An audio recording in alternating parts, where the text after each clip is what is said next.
Olá, sejam muito bem-vindos a mais um programa Fala Cientista. Como você já sabe, aqui nós falamos sobre ciência de forma clara e descontraída. Nós abordamos os mais diversos temas das variadas áreas do conhecimento, apresentando pesquisas, projetos e ações científicas produzidas em nossa universidade e que se manifestam no nosso dia a dia. Acompanhe as nossas redes sociais e participe, pois aqui você é parte do nosso programa. No programa de hoje, nós voltamos a abordar a Covid-19. Apesar de já decretado o fim da emergência sanitária pela Organização Mundial da Saúde, a batalha contra o vírus continua e ainda há muito a ser desvendado pela ciência. Entre as descobertas mais recentes, um estudo oferece pistas para explicar por que alguns podem ser mais suscetíveis ao vírus. A pesquisa é fruto de um consórcio internacional e tem a participação da UFRN. Então vamos começar a entender sobre esse estudo na reportagem. A gente passou, nesse momento recente, a pandemia, onde em muitos casos tiveram um efeito bastante grave, muitos foram a óbito, e surgiu a curiosidade, isso lá em 2020, já logo no início, se existisse alguma questão genética que poderia estar sinalizando para estar marcando esses casos graves. Para buscar respostas sobre o porquê de algumas pessoas serem mais suscetíveis ao vírus da Covid-19 do que outras, pesquisadores da UFRN participaram de estudos que apontaram a existência de 49 variantes genéticas associadas à doença na forma grave. O trabalho é fruto de um consórcio internacional com a participação de 45 instituições de 12 países, incluindo a UFRN, por meio do Departamento de Análises Clínicas e Toxicológicas. Esse tipo de estudo precisa de um número de amostras muito grande e a ideia é também envolver populações de diversos lugares do mundo. Então, liderado pelo grupo lá de Santiago de Compostela, na Espanha, o professor Ana Carracedo é uma referência mundial em estudo genômico, recrutou mais de 200 pesquisadores no mundo. A gente tem praticamente todos os países da América Latina representados nesse consórcio.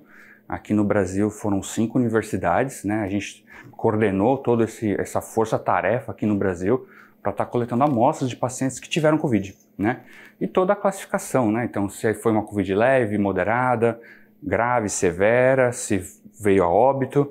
E aí, com base nessas informações e com o material genético da análise dessas pessoas, a gente consegue desenvolver todo o estudo para tentar encontrar esses marcadores genéticos. A pesquisa teve início logo no começo da pandemia e prometia sequenciar o genoma de pessoas que tiveram a doença e investigar, a partir do DNA, se a genética interfere nos sintomas. Por conta disso, muitos dados foram coletados na primeira onda de infectados. O objetivo era descobrir por que algumas pessoas têm sintomas graves, chegando a óbito, enquanto outras são assintomáticas. Cerca de 60 mil pessoas foram analisadas pelo consórcio. De posse de todas essas informações, um projeto enorme, um esforço, posso dizer até global, porque envolve vários países da Europa e América Latina, chamou muita atenção da comunidade internacional. E outros grupos de pesquisa que também estavam fazendo essa mesma abordagem com outros grupos populacionais, decidiu fazer juntar os dados. Então a gente juntou todas as informações desse consórcio com outros consórcios internacionais, liderado pelo grupo da Universidade de Edimburgo, o professor Kenny, e aí juntando os nossos dados com os dados deles, a gente conseguiu fazer uma meta-análise, que a gente chama, meta-analisar todas essas informações, o que acabou a gente descobrindo novos marcadores genéticos associados. Além das 49 variantes genéticas associadas ao desenvolvimento da forma grave da doença, também foi descoberto que 16 delas nunca haviam sido classificadas. Os indivíduos que têm essas alterações em determinados genes, em determinadas regiões do nosso DNA, são mais suscetíveis a desenvolver uma COVID grave, ir a óbito ou hospitalização. Além de a gente descobrir marcadores genéticos associados com gravidade, que é muito interessante, Todo mundo quer saber, será que eu posso ter um risco de desenvolver uma doença grave ou não? Isso é importante para cada um, mas para a ciência também tem um outro lado, que é possíveis alvos terapêuticos. Então, agora eu já sei quais são os genes que podem levar a uma doença mais grave. E agora os outros grupos de estudos, né, vai utilizar esses marcadores que a gente descobriu para desenvolver novos medicamentos que podem estar atuando diretamente nesses genes para tentar, de alguma forma, a gente não ter essa evolução que teve. Para os representantes da UFRN, o consórcio e a realização dessa pesquisa foram uma grande conquista e um passo fundamental para o melhor tratamento da doença. Com certeza tem um impacto pessoal, um impacto de você estar participando de algo que é mundial, né? Que algo que pessoas do outro lado do mundo estão sofrendo com aquilo que o seu país também está sofrendo.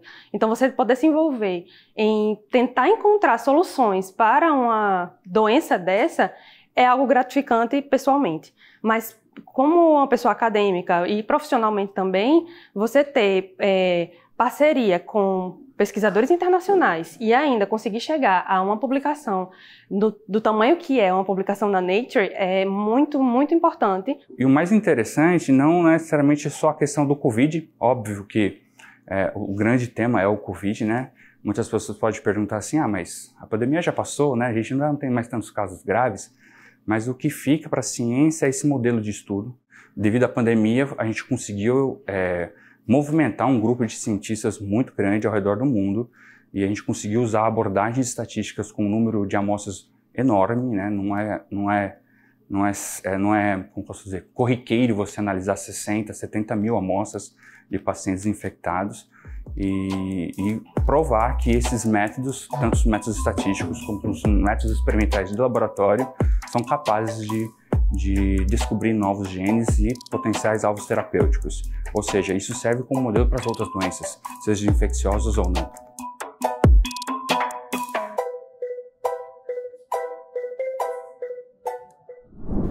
E desde o início da descoberta da Covid-19, os cientistas brasileiros têm se destacado nas pesquisas, mas certamente ainda há muito a ser analisado e muitas são as dúvidas também da população. Vamos ver agora com o repórter Arthur Rocha algumas dúvidas dos nossos telespectadores.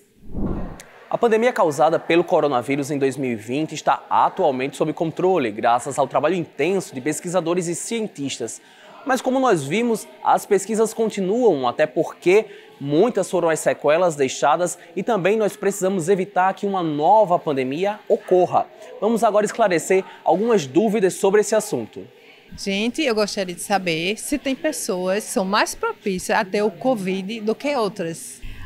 O que nós temos atualmente, né, com os dados científicos, é que há sim uma maior suscetibilidade de algumas pessoas em ter o Covid-19 do que outras.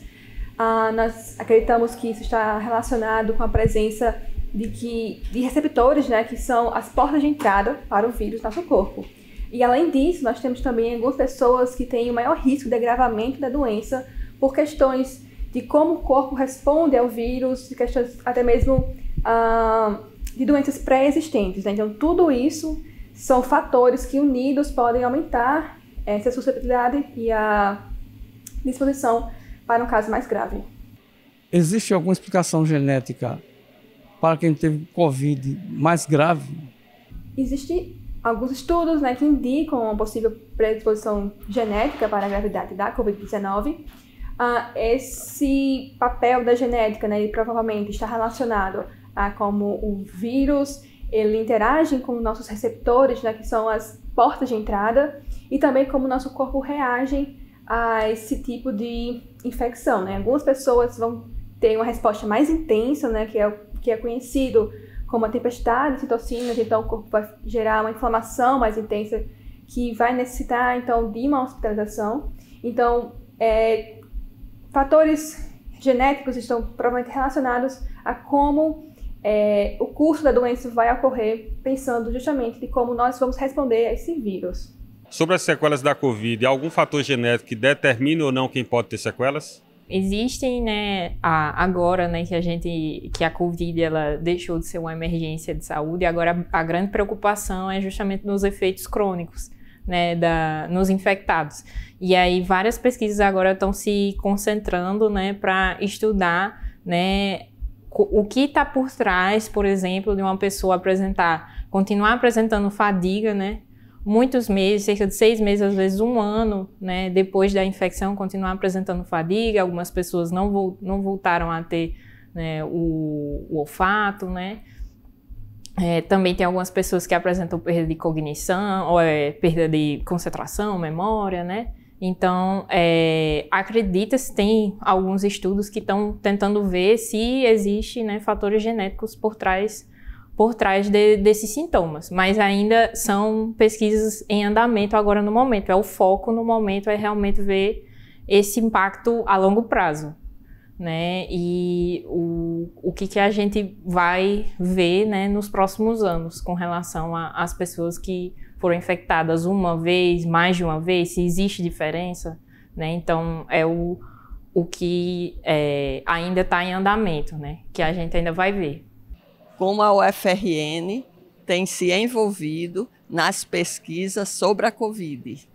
A UFRN, né, desde o primeiro momento, né, esteve sempre envolvida tanto na realização dos diagnósticos, como também, né, o nosso grupo de pesquisa esteve envolvido também nas pesquisas para estudar justamente fatores genéticos que estivessem associados à suscetibilidade. E agora também tem grupos de pesquisa que têm se dedicado a pesquisar fatores de tratamento de intervenção em alguns pacientes que continuam apresentando alguns sintomas até hoje, e também a gente também tem planos, né, de ter pesquisas também no futuro para ver a questão genética relacionada a essa persistência dos sintomas. Essa pesquisa ajuda a acabar com a Covid? A pesquisa do Covid, né, a gente pode considerar eles como peças de um quebra-cabeças. Então, cada pesquisa vai ajudar a nós termos essa visão geral da doença, seja no tratamento, como também na própria prevenção da doença, né? A fala, né, a palavra, o termo erradicação é um termo que ainda é um pouco incerto para a Covid-19, já que o vírus, né, que é o SARS-CoV-2, ele está em circulação mundial.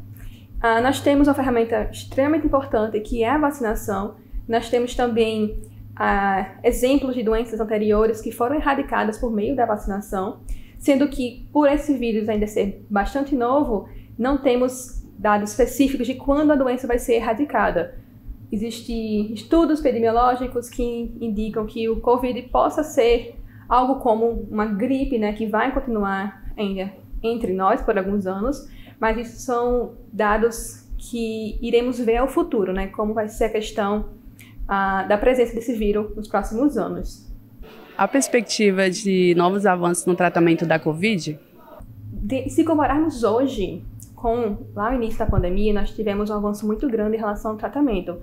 É importante lembrar que no começo nós não tínhamos conhecimento sobre a doença, não sabíamos como ela atuava no corpo, e muitas vezes os tratamentos que estavam sendo utilizados, eles ainda não estavam padronizados, digamos assim. Então hoje, por essa experiência prévia, nós já temos guias de recomendações dos medicamentos a ser utilizados a cada momento, isso utilizando medicamentos que nós temos já no mercado.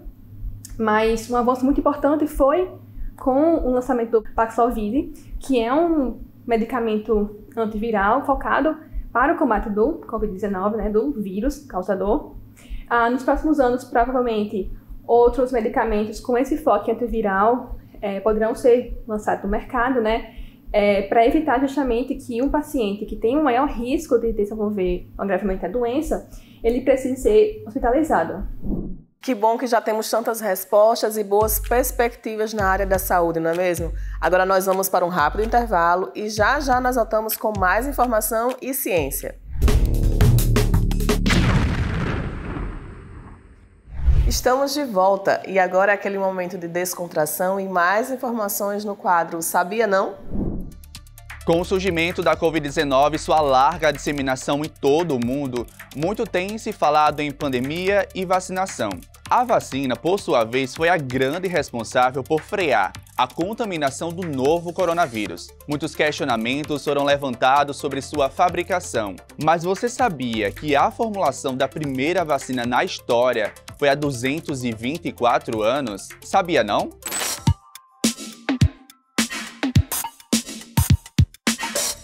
Na época em que a varíola percorria a humanidade, ela era tida como horror, pois apresentava bolhas com pus na pele, além de ser uma ameaça para a saúde de toda a população. Para se ter um parâmetro, o grau de letalidade da Covid-19 é de 6,5%, enquanto da varíola tinha taxas de 30%. Eu tô passada, chocada. Apesar da presença da doença, não se tinham conhecimentos do que eram os vírus. Mesmo assim, o médico rural Edward Jenner foi lá com sua sagacidade e descobriu a primeira vacina contra um dos piores vírus do mundo, a varíola. Mas como ele chegou a essa descoberta? Um vírus coletado da vaca, sim, de uma vaca, apresentava as mesmas lesões aos da varíola. Foi o que serviu para criar a vacina contra a doença. Edward Jenner acabou observando que as mulheres que ordenhavam as vacas não estavam desenvolvendo as marcas da varíola, ao contrário do que se via em grande parte da população. Com isso, Edward Jenner acreditou que essas mulheres já tinham desenvolvido a doença proveniente das vacas, mas com sintomas leves. E foi esse efeito que imunizou contra a doença. Cá pra nós que o que ele fez na época não está nos moldes sanitários atuais, não. Abafa. Mas serviu como experiência. Ele pegou a lesão de uma dessas mulheres e introduziu no braço de um menino de 8 anos. 6 semanas depois, ele pegou o vírus da varíola e colocou no outro braço do menino. Resultado, ele não estava com a varíola. São raras as doenças em que o vírus, diferente do causador da enfermidade, seja capaz de contê-la. Edward Jenner repetiu os testes e, em 2 anos, apresentou resultados em 21 testes diferentes. Em 1800, o processo ficou conhecido como vacinação, em referência àquela vaca lá que eu falei no início. Mas você acha que as pessoas aceitaram de boas essa promissora descoberta? Assim como aconteceu com a vacinação contra a Covid-19, lá na década de 70 as pessoas também ridicularizaram e achavam um horror. Charges em jornais foram apresentadas satirizando as pessoas vacinadas, transformadas em vacas. Tu acha? Mesmo diante disso, o médico continuou vacinando quem desejasse. Em 13 anos, todo mundo já tinha recebido uma amostra do vírus vacinal. Há 4 décadas, a batalha contra a varíola foi finalizada e é a única doença humana erradicada. Por isso, viva as vacinas! E nós nos encontramos no próximo episódio. Até lá!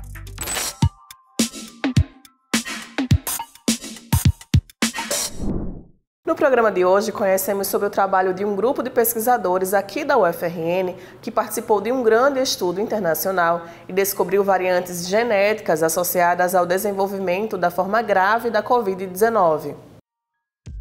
A edição de hoje fica por aqui, mas próxima semana estamos de volta. Lembrando que esse e todos os outros episódios do Fala Cientista estão disponíveis na página da TVU do YouTube. Um grande abraço e até o próximo programa.